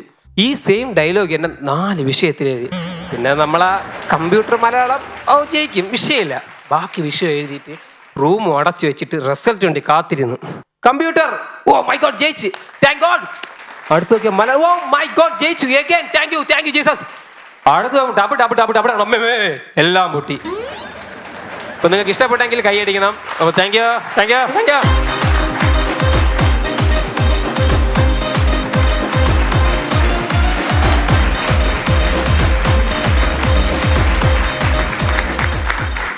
ആകാശ്, നല്ല അടിപൊളി പെർഫോമൻസ് ആയിരുന്നു. Very energetic. മോനെ കൊള്ളായിരുന്നു. നിന്റെ ഈ പ്രായത്തിനനുസരിച്ചുള്ള നിന്റെ ആ ഒരു പ്രസന്റേഷനും വളരെ മനോഹരമായിരുന്നു. Thank you sir. ഒരു രസകരമായിട്ട് തോന്നിയിട്ടുണ്ട്. ഒരു കാര്യം പറഞ്ഞ സത്യ, ഇവരെല്ലാം അത് റിജക്റ്റ് ചെയ്തു. കാരണം പരീക്ഷാ ഹാളിൽ തുണ്ടടിക്കാത്ത ആരും കാണത്തില്ല. അത് ശരി. ഇവരെല്ലാം നമ്മുടെ സൈഡൊക്കെ കോപ്പി അടിച്ചിട്ടുള്ള. അല്ല, അത് വളരെ സത്യമാണ്. കാരണം സ്കൂൾ ടൈമിലാണെങ്കിലും കോളേജ് ലൈഫിലാണെങ്കിലും കോപ്പി അടിക്കാത്തവരൊക്കെ വളരെ കുറവ്. അല്ല രവിചേട്ടാ, നമ്മള് ചില വൃക്ഷങ്ങളൊക്കെ നടുമ്പോൾ പറയും ഈ വൃക്ഷം നട്ടവൻ ഇതിന്റെ തണൽ അനുഭവിക്കുന്നില്ല. ആ വൃക്ഷത്തിൽ അടുത്ത തലമുറയിൽപ്പെട്ടവരായിരിക്കും ചിലപ്പോൾ അതിന്റെ തണൽ അനുഭവിക്കുന്നത്. അതുപോലെ എന്റെയൊക്കെ സ്കൂളിൽ എനിക്ക് മുന്നേ പാസ്സായി പോയവർ ഭാവി തലമുറയോട് കൂറുള്ളവരായിരുന്നു. കാരണം എല്ലാ എല്ലാ ഉത്തരവും ഭിത്തിയെ തന്നെ ഉണ്ട്. എല്ലാ കൊല്ലവും സ്കൂള് പെയിന്റ് ചെയ്യുക എന്ന് പറയുന്നത് നടക്കത്തില്ല. എല്ലാ ടേബിളിലും ഇന്ത്യയുടെ മാപ്പും സംസ്ഥാനങ്ങളും എല്ലാം വരച്ച് എഴുതിയിട്ടേക്കുന്നതാ. ഇവർക്ക് ടേബിളും സ്കൂളും പെയിന്റ് ചെയ്യാണ്ട് പരീക്ഷ നടത്താൻ പറ്റില്ല. ഇത് പെയിന്റിംഗ് എന്നൊന്നും പറഞ്ഞാൽ നടക്കണ കാര്യമല്ല. ഇംപ്രസ് ചെയ്യാൻ വേണ്ടി ഒരുപാട് പണിയെടുക്കുമായിരുന്നു. ഞാൻ പറഞ്ഞിട്ടുണ്ട്. അതായത് ഒരു മുസ്ലിം പെൺകുട്ടി ഉണ്ടായിരുന്നു എന്റെ ക്ലാസ്സിൽ. ഈ നോമ്പ് സമയത്ത് ചോറുണ്ണാൻ വിട്ടാൽ ഈ കൊച്ചൊറ്റയ്ക്ക് ആ വരാന്തയുടെ അറ്റത്ത് പോയി നിൽക്കും. അവർക്ക് നോമ്പല്ലേ, കഴിക്കാൻ പാടില്ലല്ലോ. ഞാൻ ഊണിന് ഇന്റർവെല്ലിന് ബ്രേക്കിന് തൊട്ട് മുമ്പുള്ള പീരീഡ് ക്ലാസ് കട്ട് ചെയ്തിട്ട് പഫ്സൊക്കെ തിന്നിട്ട് ഞാൻ പോയിട്ട് നീ കഴിക്കുന്നില്ല ഞാനും കഴിക്കുന്നില്ല എന്ന് പറഞ്ഞ് കൂടെ നിൽക്കും. ഇതിന് ഭയങ്കര ടെൻഷനാ. രമേശ് പോയി കഴിച്ചോ, എന്തിനാ നിങ്ങൾ കഴിക്കാതിരിക്കുന്നത്, എന്തിനാ എന്നൊക്കെ പറയുമ്പോൾ ഞാൻ ഇല്ല വേണ്ട, നീ കഴിക്കുന്നില്ലെങ്കിൽ ഞാനും കഴിക്കുന്നില്ല. അങ്ങനെ അയ്യോ Nagash, it was a really good performance. നന്നായിരുന്നു. Thank you. കാണാം. Thank you. Hi hi hi hi hi hi. വണക്കം വണക്കം തലവരെ, വണക്കം വണക്കം. വണക്കം. നിങ്ങൾ തമ്മിൽ നേരത്തെ പരിചയമുണ്ടോ? പിന്നെ ആ, കൊള്ളാം. ദുബായിൽ എന്തോരം തവണ ഓർമ്മയില്ലേ? പിന്നെ Dubai Allu uncle. Allu uncle എന്ന് പറഞ്ഞാൽ മനസ്സിലായി. എന്ത് അല്ലു അങ്കിൾ എന്ന് പറഞ്ഞത്? അല്ല, ഞാൻ എന്റെ പേരാ പറഞ്ഞ അല്ലു പുള്ളിയുടെ അങ്കിൾ. പേരാ നമ്മുടെ ആങ്കർ ഡയാനയുടെ അങ്കിളാണ്. ഓ ഓ ഓ, ഗൾഫിൽ നിന്ന് കുറച്ച് സാധനങ്ങളൊക്കെ ആയിട്ട് വന്ന് കൂടിയതാണ്. അതെ, ഇവിടെ കൂടി ഇവിടെ ആയിരുന്നോ? ഇവിടെ അല്ല, ഇപ്പൊ വന്ന് കൂടിയതാണ്. ഇപ്പൊ വന്നു കൂടി. ആ ഹാ ഹാ. എന്താ നിങ്ങളെ ഇപ്പൊ വന്നത്? വന്നതെന്ന് പറഞ്ഞു കഴിഞ്ഞാല് ചേട്ടനൊക്കെ ഒന്ന് പരിചയപ്പെടണം. പിന്നെ അതിന്റെ ഇടയ്ക്ക് ഞാൻ ചോദിച്ചിട്ട് ഇവിടെ വന്ന് കൂടാനുള്ള കാരണം എന്താ? നിങ്ങൾ ഇവിടുത്തെ ആരാണ്? ആങ്കറിന്റെ അങ്കിളാണ്. അപ്പോൾ വന്ന് കൂടി. അതെ, വന്ന് കൂടിയിട്ട് ഇപ്പൊ എന്താണ് ഇപ്പൊ ഞാൻ ഈ ഫണ്ട് സപ്പോർട്ട് ടൈമിന്റെ എല്ലാമാണ്. എല്ലാമല്ല. അപ്പൊ പിഷാരടി ആരും അല്ല. അതെ അതെ. അതാണ് ഞാൻ ചോദിച്ചത്. കണ്ടോ കണ്ടോ. ഹലോ, ഫോണില്ലേ ഇവിടുന്ന്? ഓ, അടുത്ത മാസം പോകും. ഈ അടുത്ത മാസം എന്ന് പറയാൻ തുടങ്ങിയിട്ട് ഇപ്പൊ 5-6 മാസമായി. അതുകൊണ്ടാണ് ഞാൻ ചോദിച്ചത്. ഫോണുണ്ടല്ലോ. എന്തോ ആരും ഉണ്ട്. ഞാൻ പോണില്ലെങ്കിൽ മാസം പോകുന്നില്ലേ? മാസം പോയിട്ട് കാര്യമില്ല. നിങ്ങള് പോണം. എന്നാ പോകുന്ന എന്നാന്ന് തീർത്ത് ഞാൻ പറഞ്ഞു. ഓണത്തിന് പോകും. അത് ഓണം വരെ അയക്കുന്നത് എന്തിനാ? ഓണത്തിന് പോകുന്നെന്ന് പറഞ്ഞാൽ അവിടെ എനിക്കൊരു പ്രോഗ്രാം ഉണ്ട്. ഓണത്തിനോ? ഓണത്തിന് അവിടെ പോയിട്ട് എന്റെ ക്ലബിന്റെ പ്രോഗ്രാം, ഓണാഘോഷം. അവിടെ എന്റെ ഒരു പാട്ടുണ്ട്. ആ പാട്ട് പാടിയിട്ട് ഞാൻ അടുത്ത വിളിച്ച് തിരിച്ചു പോയി. ഒരു പാട്ട് പാടാൻ വേണ്ടി മാത്രം നിങ്ങൾ ദുബായ് വരെ പോകുന്നുണ്ടോ? ഞാൻ ചെന്നില്ലെങ്കിൽ ആ പ്രോഗ്രാം നടക്കത്തില്ല. നിങ്ങളുടെ പാട്ട് അത്രയും വലുതാണോ? അതല്ല, ആ പ്രോഗ്രാമിന്റെ സ്പോൺസറും ഞാനാ. ആ, എന്റെ പാട്ട് ഞാൻ തന്നെ സ്പോൺസർ ചെയ്ത് ഞാൻ തന്നെ പാടി. അപ്പൊ അത് കാണുന്നത് നിങ്ങൾ തന്നെയാണ്? ആരും ഇല്ല, കാണാൻ വേറെ ആൾക്കാരൊക്കെ ഉണ്ടാവും. കാശ് കൊടുത്ത ആളെ കൊണ്ടുവരുന്നു. പുത്തനുള്ളതിന്റെ ഷോ ആയി കാണിക്കുന്നത്. ദുബായിലെ ഒരു ആളാണ് കേട്ടോ, ഒരു പുപ്പലിയാണ്. അതെ. എന്താ ഓണം വരെ വൈകുന്ന എന്താണ്? അതെന്താ, ഓണത്തിന് മുമ്പ് ഇങ്ങോട്ട് പോകുന്നത് നമ്മൾ അർബാബ് ലീവ് തരൂല. ഓണത്തിന് ലീവ് തരൂല. ചെന്നാ പിടിച്ചു വെക്കും. പിടിച്ചു വെക്കും. പിടിച്ചപ്പന്റെ ജോലി ഉണ്ടായത് അതല്ലേ, അർബാബിന് ഓണത്തെ കുറിച്ചൊന്നും അറിയാൻ പാടില്ല. അർബാബിനോട് ചോദിക്കും, ഓണമാണ് നാട്ടിൽ പോകുന്നത്, എന്ത് ഓണം എവിടെ ഓണം എന്ന് ചോദിക്കും. ഞാൻ പറഞ്ഞു മനസ്സിലാക്കി കൊടുത്തു കേട്ടോ. ഓണത്തിന് അറബിയൊക്കെ എങ്ങനെ പറഞ്ഞു കൊടുത്തു? ഓണത്തെ അറബിനെ ഞാൻ പിടിച്ചെടുത്തിട്ട് എന്താണ് ഓണം എന്നുള്ളത് പറഞ്ഞ് മനസ്സിലാക്കിയപ്പോ ഓക്കെ മനസ്സിലായി. നിങ്ങളത് അറബിക്ക് എങ്ങനെ പറഞ്ഞു കൊടുത്തെന്നുള്ളത് അത് നമുക്ക് എല്ലാവരും പറയുന്ന പോലെയൊക്കെ തന്നെ ഞാനും പറഞ്ഞു മനസ്സിലായി. എങ്ങനെ അറബിയോട് എങ്ങനെയാണ് അത് പ്രസന്റ് ചെയ്തത്? ഒന്ന് ഇവിടുന്ന് കണ്ട ഇവർക്കൊക്കെ കാണാൻ. അല്ല, അറബിയോട് ഓണം എങ്ങനെയാണെന്നുള്ളത് നമ്മളെല്ലാരും പറയുന്ന പോലെ അല്ല, എങ്ങനെയാണ് എന്ത് കഥയാണ് നിങ്ങൾ പറഞ്ഞു കൊടുത്തത്? അതെ, ഓണത്തിന് നിങ്ങൾക്ക് അറിയാവുന്ന അറിവുകളൊക്കെ എനിക്കുണ്ടല്ലോ. ഞാൻ പറഞ്ഞു കൊടുത്തു. എന്താണ്? ഞാൻ പറയാം. അതായത് ഓണം എന്ന് പറഞ്ഞു കഴിഞ്ഞാൽ നമ്മുടെ നാട്ടിലെ ഒരു ആഘോഷമാണല്ലോ ഓണം. അതാദ്യം പറഞ്ഞു. അതെങ്ങനെ പറഞ്ഞു? ആ ആഘോഷം എങ്ങനെയാണെന്നുള്ളത് എങ്ങനെ പറഞ്ഞു? അറബിയോട് എങ്ങനെ പറഞ്ഞു? അതെ, ശരി. നിങ്ങൾ തൽക്കാലം അറബിയോട് പറഞ്ഞത് മലയാളത്തിൽ പറ. അറബിയോട് പറഞ്ഞ മലയാളത്തിൽ പറയാം. അപ്പൊ ഇങ്ങനെ പറഞ്ഞു. അപ്പൊ പണ്ട് കേരളം ഭരിച്ചിരുന്ന രാജാവ് ഉണ്ടായിരുന്നു, മഹാബലി തമ്പുരാൻ. അദ്ദേഹം നല്ല രീതിയിൽ ഭരിക്കുന്ന കണ്ടപ്പോൾ കുറെ ആളുകൾക്ക് അരിശവും ദേഷ്യവും സങ്കടമൊക്കെ വന്നിട്ട് ഈ ഭരണം നശിപ്പിക്കാൻ വേണ്ടി ഇവിടെ വന്ന് വേറെ രൂപത്തിൽ വന്ന്, വാമനന്റെ ഒക്കെ രൂപത്തിൽ വന്ന് ചവിട്ടിത്താത്തി, പാതാളത്തിലേക്ക് ചവിട്ടിത്താത്തി. അതിന്റെ സന്തോഷത്തിലാണ് ഓണം ആഘോഷിക്കുന്നത്. ഞാൻ നിങ്ങൾക്കറിയാവുന്ന പോലെയൊക്കെ ഞാൻ പറഞ്ഞു. എന്ത് തോന്നിയാസോ അങ്ങളെ പറയുന്നത്? ചവിട്ടിത്താത്തിയന്റെ സന്തോഷത്തിനല്ല ഓണം ആഘോഷിക്കുന്നത്. അല്ലേ? ചവിട്ടിത്താത്തിയ ശേഷം അദ്ദേഹം എല്ലാ കൊല്ലവും 10 ദിവസം നമ്മളെ കാണാൻ വരും. അതാണ് ഓണം. അതാണ് സങ്കല്പം. ഈ കാണാൻ വരുന്നതിന്റെ സന്തോഷത്തിനല്ലേ നമ്മൾ ചവിട്ടി താത്തതിന്റെ സന്തോഷമല്ല ഓണം. ഉമ്മാതല്ല അറബി എന്നെ ചാട്ടവാറിനടിച്ചത്. പുള്ളി മനസ്സിലാക്കിയത് അവിടുത്തെ രാജാവിനെ ചവിട്ടിത്താത്തണതിന്റെ എന്തോ ആയെന്ന് തോന്നുന്നു. അതാണ് പറഞ്ഞപ്പോ മാറിപ്പോയി. എന്നാലും ഞാൻ മനോഹരമായ ഒരു പാട്ട് അന്ന് അവിടെ വെച്ച് എഴുതിയാൽ, അതായത് മാവേലിനെ ക്ഷണിക്കുന്ന ഒരു പാട്ട്. ഈ പാട്ട് കേട്ട മാവേലി ഓണത്തിന് വരും, വന്നിരിക്കും, വരുത്തും. അങ്ങനത്തെ ഒരു മാസം കഴിഞ്ഞ ഓണം ആണല്ലോ. ഒന്ന് പാടിക്കാൻ നോക്കട്ടെ. കൊണ്ടുവന്നിട്ടുണ്ട്.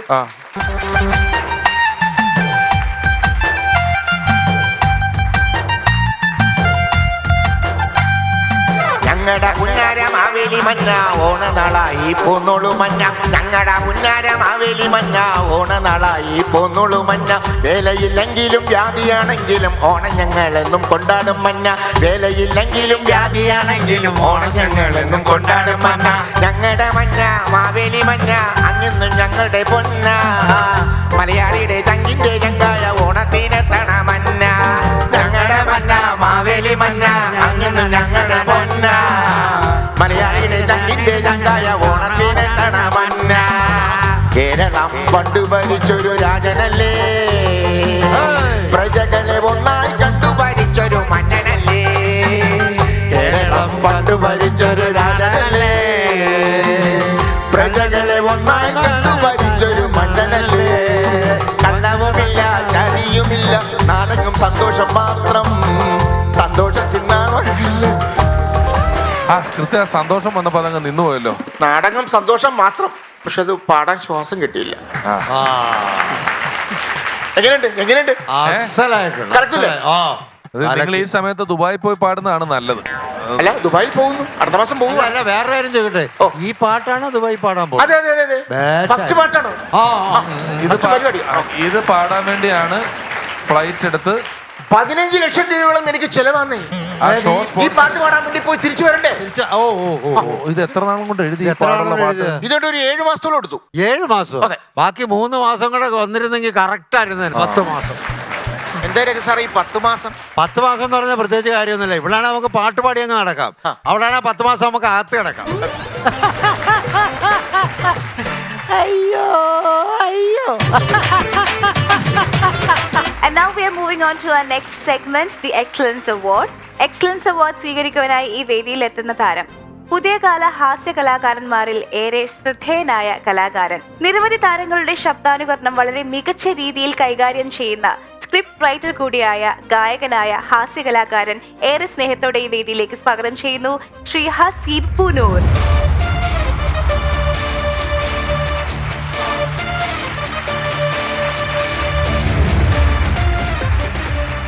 നമസ്കാരം ഹസീബേ. നമസ്കാരം ഋഷി ചേട്ടാ. സാർ നമസ്കാരം. നമസ്കാരം. ഞാനും ഹസീബും ഒന്നും ഒന്നിച്ചധികം വേദികളൊന്നും ചെയ്തിട്ടില്ല. ഇവിടെ വന്ന ഈ ഒരു സെഗ്മെന്റിൽ വന്നിട്ടുള്ള ഒരുപാട് പേര് ഞാനുമായിട്ട് വേദികൾ ചെയ്തിട്ടുള്ള ആളാണ്. എന്റെ തൊട്ടു താഴത്തെ ബാച്ചിൽ വന്നിട്ടുള്ള ആൾക്കാരാണ് ഇവരെല്ലാം. പക്ഷേ ഹസീബ് എന്തുകൊണ്ട് ഇന്ന് ഈ ഒരു എക്സലൻസ് അവാർഡിന് അർഹനായി ഇവിടെ എത്തുന്നു എന്ന് ചോദിച്ചു കഴിഞ്ഞാൽ, ഹസീബിന്റെ പ്രകടനങ്ങൾ ടെലിവിഷനിലൂടെയും സ്റ്റേജിലൂടെയും എല്ലാം ഒരു വേദിയിൽ ചെയ്തിട്ടില്ല എന്ന് പറഞ്ഞാൽ, ഹസീബ് വന്ന വേദി ഞാനും കയറും. വലിയ അവാർഡിന്റെ ഒക്കെ അത് കഴിഞ്ഞ് ഞാൻ ചെയ്തിട്ടുണ്ട്, കണ്ടിട്ടുണ്ട്. അത്ഭുതപ്പെടുത്തുന്ന പ്രകടനങ്ങൾ കാഴ്ചവെക്കുന്ന ഒരു കലാകാരനാണ്. ഈ അംഗീകാരം എന്ന് പറയുന്നത് പ്രതിഭാധനരായി ഒരുപാട് വർഷം ചിരിപ്പിച്ച ഒരുപാട് സർവീസ് ഉള്ള ആളുകൾക്ക് മാത്രമല്ല, വളർന്നു വരുന്നവർക്ക് ഒരുപാട് പ്രോത്സാഹനം കൊടുക്കുന്ന ഒരു സ്ഥലം കൂടിയാണ്. അതിൽ ഹസീബിനെയൊക്കെ അംഗീകരിക്കാതെ ഈ പരിപാടിക്ക് മുന്നോട്ട് പോകാൻ സാധ്യമല്ല എന്നൊരു സത്യം കൂടെയുണ്ട്, അല്ലേ? Thank you. ഹസീബിനെ കുറിച്ച് പറയുമ്പം ഓരോ കാലഘട്ടങ്ങളിൽ ഇപ്പൊ ലാലേട്ടന്റെ ശബ്ദം ഞാനൊക്കെ വരുന്ന സമയത്ത് ആദ്യം നമ്മുടെ പാലക്കാട് ഷാജു ശ്രീധറാണ് ഏറ്റവും ഗംഭീരമായിട്ട് അനുകരിച്ചുകൊണ്ടിരുന്നത്. സാബു തിരുവല്ല വളരെ ഗംഭീരമായിട്ട് അനുകരിക്കുന്നുണ്ടായിരുന്നു. അങ്ങനെ പലരും, ശിവസൂര്യ എന്ന് പറയുന്ന ഒരു ആർട്ടിസ്റ്റ് ഗംഭീരമായിട്ട് ചെയ്യുന്നുണ്ട്. ഞാൻ അവരുടെയൊക്കെ ഒരു ശേഷം ഒരുപക്ഷെ ലാലേട്ടന്റെ ശബ്ദം ഏറ്റവും ഗംഭീരമായി അനുകരിക്കുന്നത് കണ്ടിട്ടുള്ളത് ഹസീബ് അനുകരിക്കുന്നതിലാണ്. ഹസീബ് അത് ലാലേട്ടന്റെ മുന്നിൽ ചെയ്തിട്ടില്ലേ? ലാലേട്ടന്റെ മുമ്പിൽ 2 പ്രാവശ്യം ഞങ്ങൾ മീറ്റ് ചെയ്തിട്ടുണ്ട്. അപ്പൊ ലാലേട്ടൻ എന്ത് പറഞ്ഞു ഹസീബിനോട്? ലാലേട്ടന്റെ കണ്ട സമയത്ത് നമ്മളെ ടിനിച്ചേട്ടന്റെ ഫസ്റ്റിൽ എന്നെ മീറ്റ് ചെയ്യാൻ വേണ്ടി കൊണ്ടുവന്നത് അമ്മയുടെ മീറ്റിംഗ് ജനറൽ ബോഡി നടക്കുന്ന സമയത്ത്. അപ്പൊ അവിടെ ചെന്നു, ടിൻചേട്ടൻ നേരെ അകത്തോട്ട് കൂട്ടിക്കൊണ്ടുപോയി. അപ്പോൾ ടിൻചേട്ടൻ്റെ അടുത്ത് ലാലേട്ടൻ ചോദിച്ചു, ആരാ പോനെ ഇത് ചോദിച്ചു. അപ്പോൾ നിങ്ങൾ അവന്റെ മുഖത്തോട്ട് ശരിക്കും ശ്രദ്ധിച്ചു നോക്കി എന്ന് പറഞ്ഞു ലാലേട്ടനോട് ടിൻചേട്ടെ. വാ പോനെ, ഞാൻ കണ്ടിട്ടുണ്ട് കേട്ടോ, നന്നായിട്ടുണ്ട്. നന്നായി വരട്ടെ, നന്നായിട്ട് ചെയ്യാൻ സാധിക്കട്ടെ. ഒരിക്കൽ വരൂ, വീട്ടിലേക്ക് വരൂ, നമുക്ക് സംസാരിക്കാം കേട്ടോ. ആ സമയത്തുള്ളൊരു സന്തോഷം എന്ന് പറഞ്ഞാൽ പറഞ്ഞറിയിക്കാൻ പറ്റാത്തൊരു സന്തോഷം. ഞാൻ എൻ്റെ ഇതുപോലൊരു ഫംഗ്ഷനിൽ എന്നെ അവതരിപ്പിക്കുന്ന ഒരുപാട് പേരുണ്ടല്ലോ. ചന്ദ്രനായിരുന്നു ഏറ്റവും കൂടുതൽ അവതരിപ്പിച്ചിട്ടുണ്ട്. ഒരുപാട് പേരുണ്ട്. നസർക്ക, ശ്യാം എന്ന് പറഞ്ഞ ഒരാളൊക്കെ ചെയ്തു. അപ്പോൾ ഒരു ഫംഗ്ഷന് വന്നപ്പോൾ ഒരു 3-4 പേരെൻ്റെ ശബ്ദം ഇങ്ങനെ അനുകരിച്ചു. ഞാൻ പറഞ്ഞു, ഒന്നാമത്തെ കാര്യം എൻ്റെ ശബ്ദം അനുകരിക്കുമ്പോൾ ഞാൻ പല്ല് കടിച്ചു പിടിച്ച് സംസാരിക്കാറില്ല. നിങ്ങൾ ചെയ്തതെല്ലാം ഇങ്ങനെ വരണം മിസ്റ്റർ ഇന്ത്യ ചൂടൻ, ഇങ്ങനത്തെ സ്റ്റൈലാണ് സംസാരിച്ചത്. നമ്മൾ സിനിമയെ പോലും ഞാൻ സംസാരിച്ചിട്ട് ശരി okay what ever it may be, പിന്നെ എൻ്റെ ഒരു പാട്ട് നിങ്ങൾക്ക് അനുകരിക്കാമെന്ന് ചോദിച്ചു. അപ്പോൾ പറഞ്ഞു പിന്നത് ചാട്ടം പാടിക്കോ, നമുക്കിപ്പോൾ അനുകരിക്കാമെന്ന് പറഞ്ഞു. അപ്പോൾ ഞാൻ ശബരിമല അയ്യപ്പൻ്റെ ഒരു കാസറ്റ് കഴിഞ്ഞ വർഷം ഇറക്കിയിട്ടുണ്ട്. അപ്പോൾ അതിനകത്തൊരു പല്ലവി, ശബരിമലയിലെ ശാസ്താവിൻ മുഖം അലിവുള്ളൊരമ്മയെ പോലെ സഹസ്രനാമം ചൊല്ലും, ഇങ്ങനെ 2 ലൈൻ ആദ്യം ഒന്ന് പാടി. അവരൊരുപാട് പേര് ശബരിമലയിലെ ഞാൻ പറഞ്ഞു നിർത്ത് ഇതല്ല ഞാൻ പാടിയത്. ചേട്ടാ ഇത് ചീനിച്ചു പോയി, ഇത് മാറ്റാൻ പറ്റുകയല്ല. ഈ ലാലേട്ടന്റെ ശബ്ദം നമുക്ക് അത് കാണിച്ച് വേണം തുടങ്ങാൻ. അതിന്റെ ഗവേഷണങ്ങൾ എനിക്ക് അതിനെക്കുറിച്ച് ഒരുപാട് ചോദിക്കാനറിയില്ല. അതിൽ ലാലേട്ടന്റെ ശബ്ദം പരീക്ഷണശാലയിലിട്ട് ഓരോ സമയത്തും എങ്ങനെയാണ് എന്ന് കൃത്യമായിട്ട് അവതരിപ്പിക്കുന്ന ഒരാളാണ് ഹസീബ്. ആ പ്രകടനം ഒന്ന് കാണിക്കാമോ ഹസീബ് ഞങ്ങൾക്ക് വേണ്ടിയിട്ട്? രഘുവിനെ സംബന്ധിച്ച് പറയുകയാണെങ്കിൽ ഇപ്പം നരൻ എന്ന് പറഞ്ഞ സിനിമയിലൊക്കെ ഒരുപാട് നമ്മൾ ഒരുമിച്ച് കുറേ സീക്വൻസിൽ ഒരുമിച്ചുണ്ടായിരുന്നു. അപ്പോൾ വളരെ നല്ല ഒരു എക്സ്പീരിയൻസ് ആയിരുന്നു അല്ലേ? ഒരുപാട് അല്ലേ നമ്മൾ കുറേ ഇപ്പോൾ രഘു നമ്മൾ ഫൈറ്റിൻ്റെ സമയത്തൊക്കെ ആണെങ്കിലും വളരെ നല്ല ടൈമിങ്, എനിക്ക് പറ്റുന്ന ഒരു ടൈമിങ്ങിൽ അഡ്ജസ്റ്റ് ചെയ്തിരുന്ന ഒരു നല്ലൊരു അത് മാത്രമല്ല നമ്മൾ ആ സോങ് എടുത്ത സമയത്ത് ലാല് പാടിയ സമയത്ത് ആ മുണ്ട് പറിച്ചെടുക്കുന്ന ഒരു ഷോട്ടില്ലേ, ആ സോങ്ങിന്റെ ഇടയ്ക്ക് ആ ബീജത്തിനകത്ത് മുണ്ട് പറിച്ചെടുക്കുന്ന ഒരു ഷോട്ടുണ്ട്. ആ ഒരു ഷോട്ട് 2-3 പ്രാവശ്യം റിഹേഴ്സൽ കഴിഞ്ഞിട്ടാണ് ആ ഷോട്ട്. കാരണം ഒരു ഫ്രാക്ഷൻ ഓഫ് സെക്കൻഡ്സ് എടുത്ത ഇങ്ങനെ ഈ അടിച്ചു വരുന്ന സമയത്തിനകത്ത് ഇത് മുണ്ട് പറിച്ച് തല ഊരിയെടുക്കണം. അപ്പൊ അങ്ങനെയുള്ള ഒരു ശബ്ദം അന്ന് ലാലെന്നെ ഒരുപാട് അതിനെപ്പറ്റി ഓർമ്മയില്ല നിനക്ക്? തീർച്ചയായിട്ടും അല്ലേ, ആ സമയത്ത് വരുന്നൊരു ദൈവഹിതം എന്നൊക്കെ പറയുന്നത് അതൊക്കെയാണ് ദൈവഹിതം. ആ പാട്ട് ലാലിന് ഓർമ്മയുണ്ടോ? ഏതാണ് ആ പാട്ട്? അന്ന് ശ്രീകുട്ടൻ പാടിയത് പടയുടെ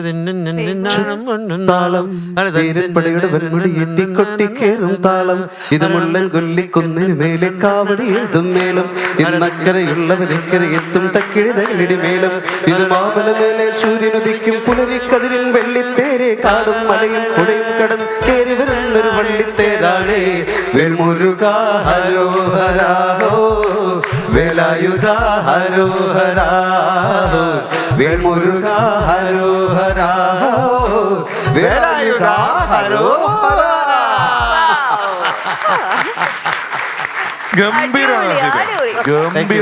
ഗംഭീരം നമ്മളൊക്കെ അദ്ദേഹത്തിനോട് നേരിട്ട് വർത്താനം പറഞ്ഞിട്ടുണ്ട്, ഷോസ് എഴുതിയിട്ടുണ്ട്, വിളിക്കാറുണ്ട് ഫോണിലൊക്കെ. അതുകൊണ്ട് കേട്ടിട്ട് അത്ര പെർഫെക്റ്റ് ആണ്. പാട്ടിപ്പോ പാടി നരൻലാൽ അടിപൊളിയായിരുന്നു. ഇനി നരനിലെ ഒരു ഡയലോഗ് നോക്കാം. രഘുചേട്ടൻ ഇവിടെ ഇരിക്കുന്നുണ്ട്, അപ്പൊ അദ്ദേഹം കൂടി ചേർന്ന ഒരു സിനിമ കൂടിയാണ്. അപ്പൊ സന്തോഷം, വളരെ സന്തോഷം ഇവിടെ അവതരിപ്പിക്കാൻ പറ്റിയത്. അപ്പൊ നരനിലെ ഒരു ഇത്തിരി കള്ള് കുടിച്ചു വരുന്ന അദ്ദേഹത്തിന്റെ ഒരു ക്ലൈമാക്സ് സീനിലെ ഒരു ഡയലോഗ്. എന്താ കീരി, ഇവരൊക്കെ കീരിയുടെ ബന്ധക്കാരും കുടുംബക്കാരുമാ? അതെ, മുള്ളംകൊല്ലിയിലെ വേലായുധന് ചില ചട്ടങ്ങളൊക്കെ ഉണ്ട്. അതനുസരിക്കാൻ കഴിയാത്തവർ വേലായുധനെ തല്ലി തോപ്പിക്കണം. വേലായുധൻ ആരെ തല്ലി തോപ്പിച്ചാലും മതി, പ്രശ്നം കഴിഞ്ഞു. ഈ കാണുന്ന പുഴയാ സാറ് എൻ്റെ അമ്മ. വിശന്നപ്പോ ഊട്ടി, കരഞ്ഞപ്പോ കണ്ണീരെല്ലാം കൊണ്ടുപോയി. ഇപ്പൊ എന്നെ തിരിച്ചു വിളിക്കുന്നത് എൻ്റെ അമ്മയായിരിക്കും. കണ്ടോ സാർ, വേലായുധനെ യാത്രയ്ക്കാൻ മുള്ളംകൊല്ലി മുഴുവനും എത്തിയിട്ടുണ്ട്. ഇതിൽ കൂടുതൽ സന്തോഷമൊന്നും വേലായുധൻ ആഗ്രഹിക്കുന്നില്ല. കേളപ്പേട്ട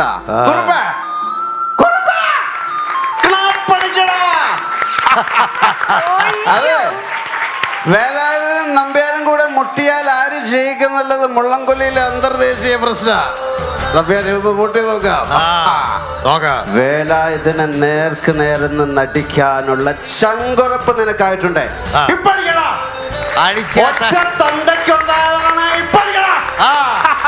സാറേ ധൈര്യമുണ്ട്, സാറിനെ നീന്തി തോപ്പിക്കാമോ?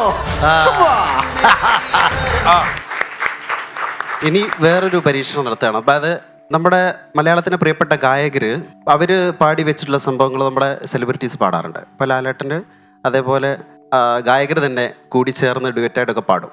അതേപോലെ ദാസേട്ടൻ പാടിയ ഒരു പാട്ട് നമ്മുടെ അഫ്സലിക്കയും ലാലേട്ടനും ചേർന്ന് പാടിയാൽ രണ്ട് ടോണാണ്, ഒരു ചെറിയൊരു പരീക്ഷണമാണ്. ഓക്കെ.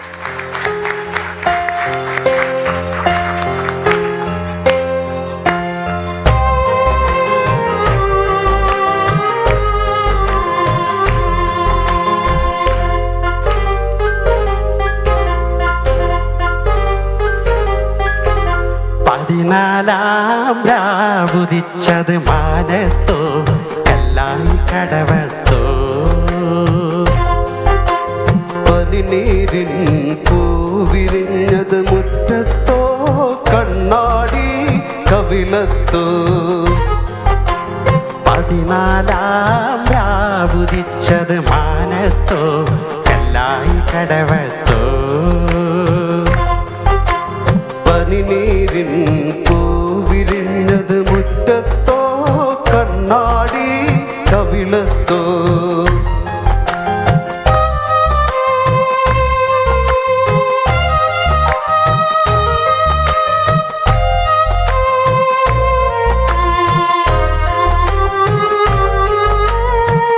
തത്തമ്മ ചുണ്ട് ചുവന്നത് തളിർവെറ്റില തിന്നിട്ടോ, തത്തമ്മ ചുണ്ട് ചുവന്നത് തളിർവെറ്റില തിന്നിട്ടോ, മാരനൊരാ തേനിൽ മുക്കി മണിമുത്തം തന്നിട്ടോ, മാരനൊരാ തേനിൽ മുക്കി മണിമുത്തം തന്നിട്ടോ. തനതന്ത താനതന്ത താനിന്നോ, താനിന്നെ താന് താന് താനിന്നോ, താനതന്ത താനതന്ത താനിന്നോ, താനിന്ന് താനിന്ന് താനിന്നോ. ആസിഫ് ഇനി എന്തെന്നാ? ഇനി മമ്മൂക്കയുടെ 2 വേർഷൻ. അദ്ദേഹം സ്ലാങ്ങുകൾ കൊണ്ട് അത്ഭുതപ്പെടുത്തുന്ന ഒരു ഭയങ്കര സിദ്ധിയുള്ള ആളാ, അതെ, മഹാനടനാണ്. അപ്പോൾ അദ്ദേഹത്തിന്റെ രാജമാണിക്യത്തിൽ അദ്ദേഹം ഉപയോഗിച്ച ഒരു സ്ലാങ്ങും അതേപോലെ മല്ലയ്യ എന്ന കഥാപാത്രം ചെയ്ത ചട്ടമ്പി നാടൻ, അത് രണ്ടിന്റെയും. അത് ശരി. അപ്പൊ ഞാനാന്നറിയണം, ഇത്രയല്ലുള്ളു. ഒരു പാരാത്രിക്കിന് മണിയറവാതിലും മുട്ടിയപ്പോഴാണ് ഈ ചോദ്യം ഞാൻ ആദ്യമായിട്ട്. നീ ആരാ, നിനക്ക് എന്തിനു വേണം? അപ്പൊ ഞാൻ പറഞ്ഞ് എനിക്ക് എൻ്റെ അമ്മ വേണം. അപ്പൊ അമ്മ പറഞ്ഞളിഞ്ഞ് എനിക്ക് മാൻ അറിയൂല. തോടെ തീർന്നിട്ട് ഊരും പേരൊക്കെ എന്തിനും നോക്കണത്. ഞാൻ എന്നേ പറഞ്ഞാൽ ഇതൊന്നും വേണ്ടത് കേട്ടില്ല. Thank you. വീട് വാങ്ങിക്കണിന് മുൻപേ അറിഞ്ഞു ഇവിടെ ചില കാട്ടുപണ്ണികളുടെ ശല്യമുണ്ടെന്ന്. അവരുടെ തലവെടി വെച്ച് പൊട്ടിക്കാണാം. മല്ലയ്യ വീട് വാങ്ങിച്ചത് തിരിച്ചു തരാറല്ല, താമസിക്കാൻ. ഞാൻ അവിടെ താമസിക്കും. വേണ്ടി വന്നാണ് എന്റെ വീട്ടിൽ ഇവിടെ കയറി താമസിക്കും. നീ അവിടെ പൂട്ടി അത് ബിസിനസ്. ലാഭം കിട്ടിയാൽ എനിക്ക് എല്ലാം വിൽക്കും. ഇനി എന്റെ കാളിക്കുമെന്നാണ് എന്നെ പെട്ടിപിടി പീസാക്കും. എനിക്ക് നൻപക കൊത്തില്ല കാച്ചി. നായിൻ മകന് കൊത്തൽവാ, നായിൻ മകന്, നായിന്റെ പാട്ടി മോനെ. Thank you. ഓക്കെ ഹസീബിക്ക, ഒരുപാട് സന്തോഷം. എനിക്കും സന്തോഷം ഇവിടെ അതെ ഈ ഒരു ഫ്ലോറിൽ വരാൻ സാധിച്ചാലും. ഹസീബിക്കയ്ക്ക് ഞങ്ങളുടെ ഒരു എളിയ സ്നേഹാദരം അത് നൽകാൻ ആഗ്രഹിക്കുന്നു. അത് അദ്ദേഹത്തിന് കൈമാറുവാനായിട്ട് രഘുചേട്ടനെയും രമേശ് ചേട്ടനെയും സ്റ്റേജിലേക്ക് ക്ഷണിക്കുന്നു.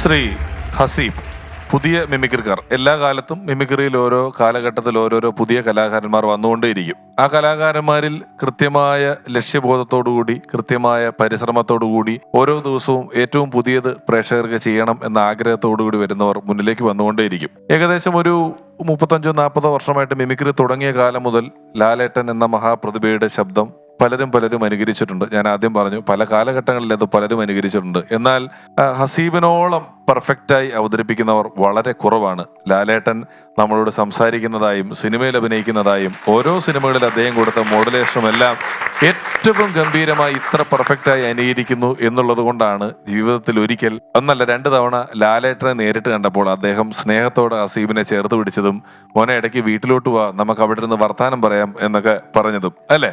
കാരണം അത്ര ഗംഭീരമായിട്ടാണ് ഹസീബ് അവതരിപ്പിക്കുന്നത്. ഇവിടെ ഈ ഒരു സെഗ്മെന്റിൽ പല കലാകാരന്മാരും വരുമ്പോൾ നമ്മൾ പറയും നിങ്ങളുടെ എന്തെങ്കിലും ഒരു പെർഫോമൻസ് ഞങ്ങൾക്കൊരു നിർബന്ധമല്ല, കാരണം അവരൊരു അംഗീകാരം ഏറ്റുവാങ്ങാൻ വേണ്ടി വരുന്നതാണ്. പക്ഷേ എല്ലാ കലാകാരന്മാരും എന്നോട് പറഞ്ഞിട്ടുണ്ട് എന്തെങ്കിലും ഒന്ന് ചെയ്യണ്ടേ, അല്ലാണ്ട് വന്ന് വെറുതെ മേടിച്ചുകൊണ്ട് പോകുന്നത് എങ്ങനെയാണ്. അതുകൊണ്ട് തന്നെ ഇവിടെ വന്നിട്ടുള്ള എല്ലാവരും പെർഫോം ചെയ്തിട്ടുണ്ട്. എന്നാൽ ഹസീബൊക്കെ വരുന്നത് അതിനൊരു പ്രിപ്പറേഷനോട് കൂടി അതിനുവേണ്ടി ഒരു ട്രാക്ക് ഉണ്ടാക്കി അതിനോടൊപ്പം പറഞ്ഞ് പരിശീലിച്ചൊക്കെയാണ് വരുന്നത്. അതുതന്നെയാണ് ഒരു കലാകാരൻ്റെ പടിപടിയായുള്ള ഉയർച്ചയുടെ പ്രധാന ഘടകവും. ഹസീബിന്റെ കലയിലെ യാത്രയുടെ ഒരു തുടക്കമാണിത്. ഹസീബ് ഒരു ലാലേട്ടനെ അനുകരിക്കുന്ന ആൾ, ഒരു മിമിക്രി ആർട്ടിസ്റ്റ് എന്ന നിലയിൽ ഇപ്പോൾ വളരെ ജനകീയനാണ്. അതിനുമൊക്കെ അപ്പുറത്തേക്ക് നടനായും എഴുത്തുകാരനായും ഗായകനായും ഒക്കെ അദ്ദേഹത്തിന്റെ കലയുടെ യാത്രയിൽ ഒരുപാട് മുന്നിലേക്ക് പോകട്ടെ എന്ന് ആത്മാർത്ഥമായി ആശംസിച്ചുകൊണ്ട് ഞങ്ങളുടെ ഭാഗത്തു നിന്നും ഒരു ചെറിയ അംഗീകാരം.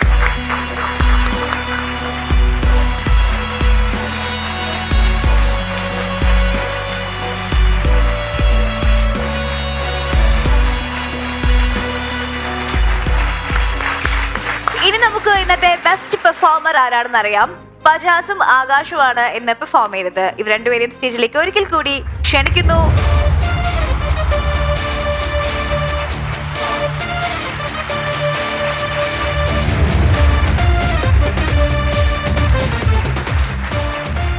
രണ്ട് മികച്ച പ്രകടനങ്ങൾ, 2 മികച്ച പ്രതിഭകൾ. ഇവർ 2 പേരുടെയും ഇന്നത്തെ ഈ ഫ്ലോറിലെ പ്രകടനം കണക്കാക്കുമ്പോൾ ഇന്നത്തെ എപ്പിസോഡിലെ ബെസ്റ്റ് പെർഫോമർ ആകുന്നത് ആകാശ്.